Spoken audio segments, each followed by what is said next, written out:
ভয়ঙ্কর কোন আকস্মিক বিপদ থেকে আল্লাহ বাঁচায় দিবে। সকালে পড়লে সন্ধ্যা পর্যন্ত প্রোটেক্টেড, সন্ধ্যাবেলায় যদি 3 বার পরে সকাল পর্যন্ত প্রোটেক্টেড। সুবহানাল্লাহ পড়ে। দোয়াটা কি?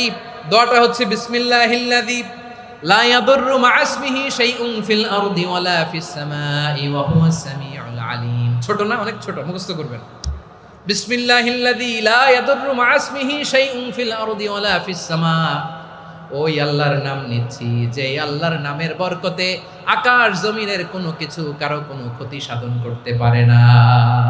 তিনি সর্বশ্রোতা, সর্বজ্ঞ। সুবহানাল্লাহ পড়েন। পড়বেন এই দোয়াটা, বিসমিল্লাহিল্লাযী লা ইয়াদুররু মা ইসমিহি শাইউন ফিল আরদি ওয়ালা ফিস সামাই ওয়া হুয়াস সামিউল আলিম। ফজরের পরে 3 বার, মাগরিবের পরে 3 বার যদি কেউ পড়ে প্রোটেক্টেড, যে কোনো হঠাৎ বিপদ থেকে প্রোটেক্টেড। প্রোটেক্ট করেন কে? ওই আল্লাহর নাম নিচ্ছি যে আল্লাহর নামের ওসিলায় আকাশ জমিনের কোনো কিছু কোনো ক্ষতি করতে পারে না। সুবহানাল্লাহ পড়েন। আচ্ছা, এবার আমাদের জীবনে দুশ্চিন্তা আছে না নাই বলেন?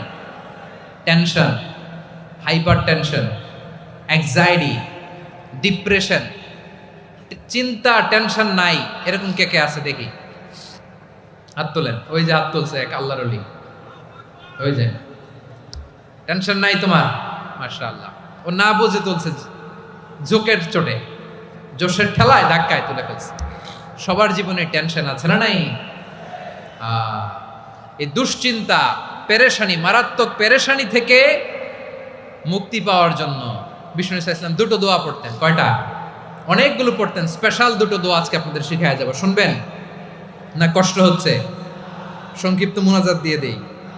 ওরে আল্লাহ, আমি তো 9:30 ক্রস করে ফেলছি মাসুদ ভাই, খেয়াল করে নেই। আরো কয়েক মিনিট।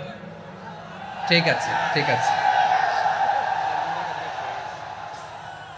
পেরেশানিতে পড়লে, টেনশনে পড়লে এই দোয়াটা, প্রিয় ভাইরা, বিষ্ণু ইসলাম যখন খুব বিপদে পড়তেন, দুশ্চিন্তা ওনাকে ঘিরে ধরতো, উনি পড়তেন ইয়া হাইয়ু ইয়া কাইয়ুম বিরহমাতিকা আস্তাগীথ। ইয়া হাইয়ু ইয়া কাইয়ুম বিরহমাতিকা আস্তাগীথ। ইয়া হাইয়ু ইয়া কাইয়ুম, হে শাশ্বত অবিনশ্বর, হে চিরঞ্জীব, বিরহমাতিকা আস্তাগীথ, তোমার রহমতের উসিলায় তোমার কাছে ফরিয়াদ করি। এটা পড়তেন।